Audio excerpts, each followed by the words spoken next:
We're the most distracted generation of people ever. Ever. There's always something in our hand that's distracting us or catching our eye off to the side. The problem this gives us, amongst all of the other things, lack of respect being one, is the fact that it's eroding our ability to listen.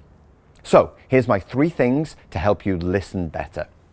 Number 1, figure out what someone's saying. And I'm not just talking about with their words, I'm talking about with their body language too.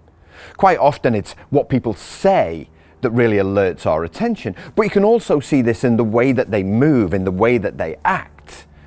How they move their body from one place to another. Do they point? Do they look resigned?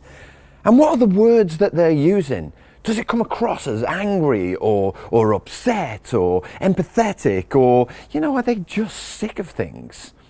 Which leads to number 2. What you need to do is to process that information against what you know about that individual. And this is where empathy is all important. If you haven't taken the time to build a relationship with that person, you'll never really understand what their natural response is. You want to take the body language, you want to take the words, you want to take the delivery and say, is that how Colin really acts? Is that how he normally says things? Because then that leads to point number 3. You want to respond appropriately. Now, sometimes the best response that you can give is no response. I think too often some of us, we rush to solutions and we want to fix them, particularly me, fix and send them on the way, a better, happier version of themselves. But some people just want to talk.